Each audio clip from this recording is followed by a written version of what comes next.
Hi hello everyone. क्या law of attraction आपके लिए काम नहीं कर रहा? आपकी मैनिफेस्टेशंस डिले होती है और कभी कभी पूरी भी नहीं होती। कहीं आप भी उन 7 गलतियों को तो नहीं कर रहे हैं? आपकी आदतें, आपके सर्कमस्टांसेस तो रेजिस्टेंस का काम नहीं कर रहे। मैं अपने चैनल पॉजिटिविटी इन लाइफ में आपका स्वागत करती हूँ। आज हम डॉक्टर जो डिस्पेंजा की इस एक्सप्लेनेशन को समझेंगे। इस एक्सप्लेनेशन को अगर आप ठीक से समझ पाए तो नो डाउट आप मैनिफेस्टेशन जर्नी को केवल एंजॉय ही नहीं करेंगे बल्कि उसे पूरा भी करेंगे। और इन 7 रीजंस को आप समझ पाएंगे जो नेवल गोडार्ड जी द्वारा बताए गए हैं। नेवल गोडार्ड जी द्वारा बताए गए इन 7 रीजंस को हम देखेंगे जो आपकी मैनिफेस्टेशन को डिले करता है और कभी कभी पूरा भी नहीं होने देता है।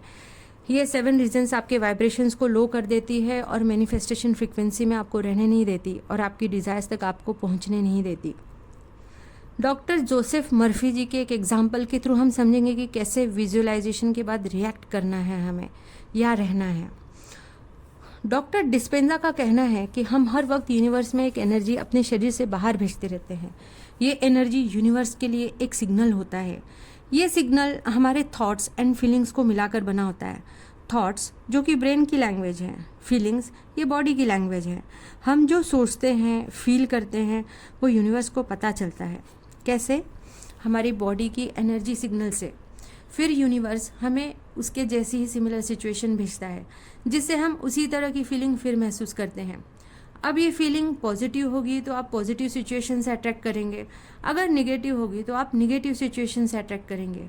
इसलिए आपके दिन की शुरुआत में आप जैसा फील करते हैं वैसे और भी सिचुएशंस दिन भर में आती है।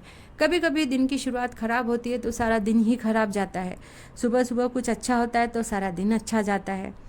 हम मैनिफेस्टेशन करते हैं, जैसे हमें घर चाहिए, नौकरी चाहिए, कहीं ट्रैवलिंग के लिए जाना है, पैसे चाहिए, अच्छी लाइफ पार्टनर चाहिए या अच्छा लाइफ पार्टनर चाहिए। हम लॉ ऑफ अट्रैक्शन की टेक्निक्स अप्लाई करते हैं। कोई भी लॉ ऑफ अट्रैक्शन की टेक्निक, जैसे विजुलाइज करना, 369, वाटर टेक्निक, मिरर टेक्निक, उतने वक्त तक हम ये सोचते हैं कि वो हमें मिल चुका है। उसके बाद हम विजुलाइजेशन या मेडिटेशन इस टेक्निक से जब बाहर निकलते हैं तो हमारे सेंसेस बताते हैं कि इट्स नॉट देयर। लैक वाली फीलिंग डेवलप हो जाती है। हम जितना ज़्यादा लैक फील करते हैं हम उतनी ज़्यादा डेस्परेशन में चले जाते हैं, उतनी ज़्यादा मेहनत करते हैं। इस जद्दोजहद में हम फ्यूचर से भी दूर चले जाते हैं, जबकि हमारी मैनिफेस्टेशन फ्यूचर में है। हमें एंड फीलिंग को महसूस करना है कि जब वो हमारे पास आ चुका है, हमारी डिज़ायर पूरी हो चुकी है, तब हम कैसे बिहेव करेंगे। हम सेटिस्फाइड फील करेंगे। वो कैसी फीलिंग होगी? वो सेटिस्फैक्शन वाली फीलिंग हमें फील करनी है। इसे हम डॉक्टर जोसेफ मर्फी जी के इस एग्जाम्पल से समझते हैं। डॉक्टर जोसेफ मर्फी एक बेस्ट सेलिंग ऑथर हैं। उन्होंने 30 से भी ऊपर बुक्स लिखी हैं। उनकी the power of your subconscious mind ये बहुत पॉपुलर बुक है। उन्होंने एक इंसिडेंट शेयर किया है। जैसे उन्हें अपना घर बेचना था और नया घर खरीदना था। उन्होंने अपने घर के आगे फॉर सेल का बोर्ड लगा दिया। उसके बाद रात को सोने से पहले उन्होंने अपने आप से सवाल किया कि जब ये घर बिक जाएगा तो मैं सबसे पहला काम क्या करूँगा। मैं इस बोर्ड को हटाकर गैरेज में रख दूँगा। फिर उन्होंने सोने से पहले विजुलाइज किया कि उन्होंने वो बोर्ड हटाकर गैरेज में रख दिया है विद द फीलिंग कि घर तो बिक चुका है। दूसरे दिन सुबह ऑफिस जाने के पहले उन्होंने यही किया, बोर्ड हटाकर गैरेज में रख दिया और शाम तक वो घर बिक गया। जो थॉट्स होते हैं वो क्वांटम फील्ड क्रिएट करते हैं और फीलिंग्स क्वांटम फील्ड में मैग्नेटिक चार्जेस क्रिएट करती है और उस प्रोसेस को वो मोमेंटम देती है। जो आप सोचते हैं और फील करते हैं वो ब्रह्मांड में ब्रॉडकास्ट होता है। जो इलेक्ट्रोमैग्नेटिक एनर्जी होती है वो हमारे जीवन के हर सिंगल एटम को प्रभावित करती है। हमारे विचार, थॉट्स यूनिवर्स में सिग्नल भेजते हैं और उसके साथ जो फीलिंग जाती है वो हमारे लिए वैसी ही फीलिंग के और एक्सपीरियंस देने वाली घटनाओं को ले आती है, फिर वे चाहे अच्छी हो चाहे बुरी। नेवल गोडार्ड जी का कहना है कि जब हम कोई टेक्निक या लॉ अपनाते हैं तो उसकी कुछ शर्तें होती हैं, उसके कुछ रूल्स कंडीशंस होते हैं जो हमें फॉलो करने पड़ते हैं। उन 7 रीजंस के बारे में हम जानते हैं जो हमें हमारी मैनिफेस्टेशन से बहुत दूर ले जा रही है।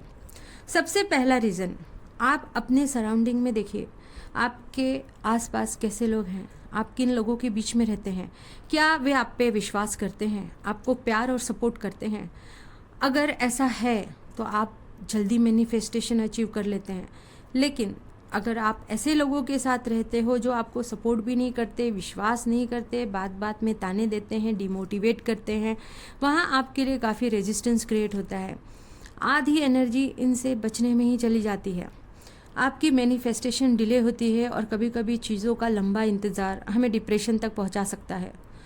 अगर ऐसे लोगों के बीच रहना आपकी मजबूरी है तो 2 काम करें। किसी सपोर्टिव ग्रुप से जुड़ें, ऑनलाइन या ऑफलाइन, जो आपको मोटिवेट कर सकें, जो आपके सेम इंटरेस्ट के हों। दूसरा काम, आपके फ्यूचर प्लान्स को टॉक्सिक लोगों के साथ कतई डिस्कस ना करें, क्योंकि आपके थॉट्स आपके साथ रहने वालों से प्रभावित होते हैं। सेकेंड रीज़न, ध्यान दें आपका फोकस कहाँ है। अपनी फीलिंग्स पे ध्यान दें। दिन भर आप किस मूड में रहते हैं। घर से आप विजुअलाइजेशन, मेडिटेशन या 369 टेक्निक या वाटर टेक्निक या मिरर टेक्निक, कोई भी टेक्निक करके खुशी खुशी बाहर निकलते हैं।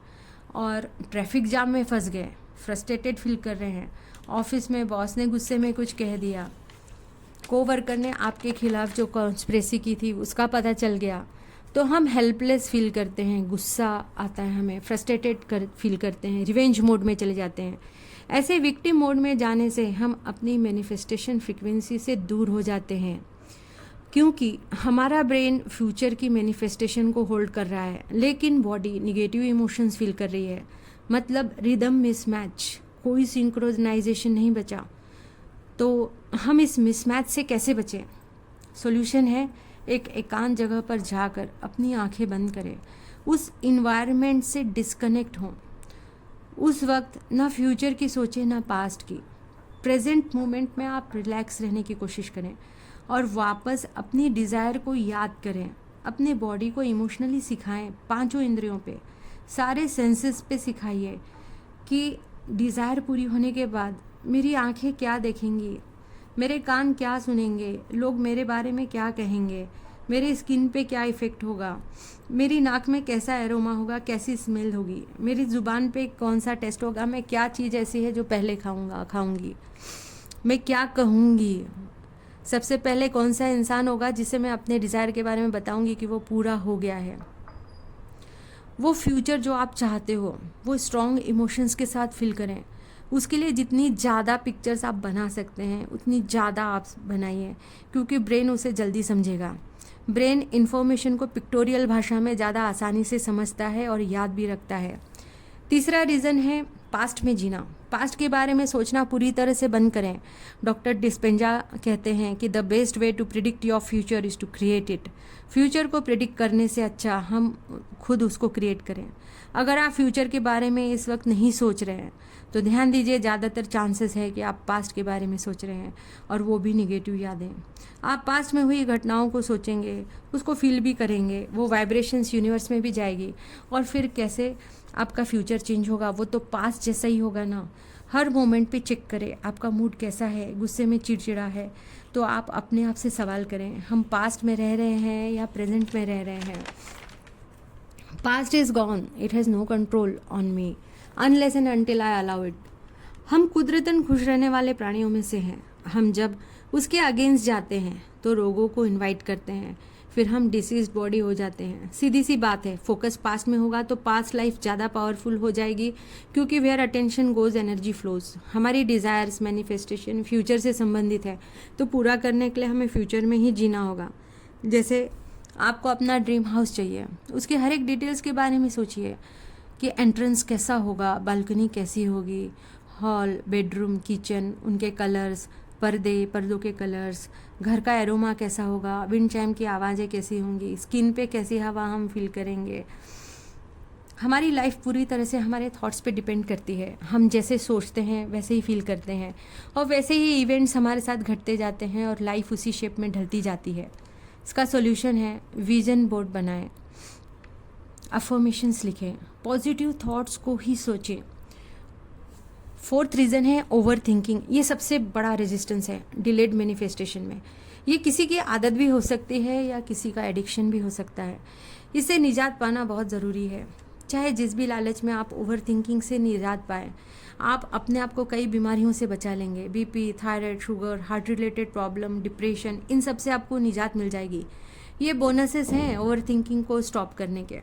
इसके लिए सबसे पावरफुल सॉल्यूशन है मेडिटेशन, जो हमारी एंशिएंट शिक्षा हमें देती है। हमारे पूर्वज हमें मेडिटेशन जैसी टेक्निक दे गए, जो 100 बीमारियों का एक इलाज है। लॉ ऑफ अट्रैक्शन के लिए मेडिटेशन आपको रिलैक्सेशन के उस स्टेट पे पहुंचा देगा जहां आप अपने सबकॉन्शियस माइंड से कनेक्ट कर सकते हैं। आप निश्चिंत होकर अपने डिज़ायर पर फोकस हो सकते हैं, और सारा खेल तो सबकॉन्शियस माइंड का ही है। 5th रीज़न, हर एक को खुश रखने की कोशिश।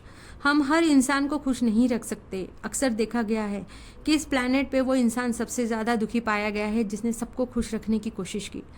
सबकी सोच अलग है, रहन सहन अलग है, थॉट्स, बिलीफ्स, गोल्स, डिज़ायर्स, सबकी प्रायोरिटीज़ अलग हैं। यहाँ तक कि एक परिवार के लोगों की सोच भी कभी कभी एक नहीं होती। ना आप उनके जैसे बन सकते हैं, ना वे आपके जैसे। फिर आप कैसे सबको खुश रख सकते हैं? 6th रीज़न है too much attachment with the manifestation, जो डेस्परेशन डेवलप कर देता है। आपको उस डिज़ायर को लेट गो भी करना होता है। दिन भर उसके बारे में ही नहीं सोचना है। आप मैनिफेस्टेशन की जो भी टेक्निक यूज़ करते हैं, बस उस वक्त तक आपको वो डिज़ायर याद रखनी है। उसके बाद ऐसे सेटिस्फाइड हो जाना है जैसे वो आपकी हो चुकी है, आप तक पहुंच चुकी है। जो चीज़ आपके पास आ जाती है, आप उसका इंतज़ार नहीं करते। वैसे ही आपको ना इंतज़ार करना है, ना कोई डेस्परेशन दिखानी है। जैसे हम कोई सामान ऑर्डर कर देते हैं, उसके बाद हम रिलैक्स हो जाते हैं कि वो आ जाएगी, बहुत डेस्परेट नहीं होते। वैसे ही लेट गो करना है। डेली रूटीन में व्यस्त हो जाएं, दिन भर खुश रहिए। 7th रीज़न है डाउट। किसी भी तरह का डाउट बहुत हानिकारक होता है। सेल्फ डाउट बहुत आसानी से आ जाता है। ये जनरली आसपास के टॉक्सिक इन्वायरमेंट से आता है, जैसे तुम नहीं कर पाओगे, तुम्हारे बस का नहीं है, she is very weak in studies, poor concentration है इसका, तभी कुछ ढंग का नहीं कर पाते, कुछ क्रिएट नहीं कर सकते, तुम लंबे हो, तुम डांस नहीं कर सकते हैं। वक्त के साथ धीरे धीरे ये निगेटिव बिलीफ्स पक्के हो जाते हैं। सेल्फ डाउट ऐसी सिचुएशन क्रिएट करता है कि आप डिज़ायर चाहते हो कि वो आपको मिल जाए, लेकिन सीक्रेटली आप बिलीव भी करते हो कि मैं डिज़र्व नहीं करती या डिज़र्व नहीं करता। आप लॉ ऑफ अट्रैक्शन की टेक्निक अप्लाई कर रहे हो तो don't doubt your self, don't जज। अगर आप अपनी डिज़ायर को विजुलाइज कर पा रहे हैं तो वो पूरी भी होगी। थोड़े से ट्रांसफॉर्मेशंस की ज़रूरत है, अपने आप में थोड़े से ट्रांसफॉर्मेशंस कर लीजिए, क्योंकि विजुलाइजेशन ये बहुत बड़ी टेक्निक है और उस हर कोई विजुलाइज नहीं कर पाता। डाउट ऑन द प्रोसेस, जैसे यूनिवर्स के और लॉज काम करते हैं वैसे ये लॉ भी काम करता है। जैसे लॉ ऑफ रिदम है, जिसे मैं अपनी पिछली वीडियो में डिस्कस कर चुकी हूँ। लॉ ऑफ करस्पॉन्डेंस है, जो दुनिया को दोगे वही लौटकर आपके पास आएगा। ये कई लोगों ने एक्सपीरियंस भी किया होगा कि हम जो दुनिया को देते हैं वही हमें वापस मिलता है। लॉ ऑफ ग्रेविटेशन, वैसे ही लॉ ऑफ अट्रैक्शन भी काम करता है, जिसकी कुछ शर्तें हैं वे हमें पूरी करनी होती है। सेल्फ डाउट को रिमूव करने के लिए 3 टिप्स हैं कि अवॉइडेंस, जितना ज़्यादा जिस चीज़ को हम अवॉइड करेंगे उतना ज़्यादा आपका विश्वास पक्का हो जाएगा कि ये मैं नहीं कर सकता, क्योंकि अवॉइडेंस सेल्फ डाउट को मजबूत करता है। हर कोई परफेक्ट नहीं होता, ज़रूरी नहीं कि आप हर चीज़ परफेक्टली करें। टैकलिंग द सेल्फ डाउट ये सबसे बड़ी साहसिक कार्रवाई है। ऐसा कुछ करिए जो आपके लिए इतना इम्पोर्टेंट हो कि उसके आगे आपका कंफर्ट जोन फीका पड़ जाए, आपका जो सेल्फ डाउट है वो हट जाए। ऐसे किसी टास्क को करिए। जिस काम में आपको सेल्फ डाउट आता है उसी चीज़ को बार बार करिए और ऑब्जर्व करिए कि सेल्फ डाउट कब आ रहा है। जब आप कॉन्शियसली उसका वेट करोगे ना तो वो नहीं आएगा। आई होप आपको मेरी दी गई ये जानकारियाँ पसंद आई होंगी। मिलते हैं अगली वीडियो में। तब तक स्वस्थ रहें, मस्त रहें, गुनगुनाते मुस्कुराते रहिए, क्योंकि आप सृष्टि की श्रेष्ठ कृति हैं।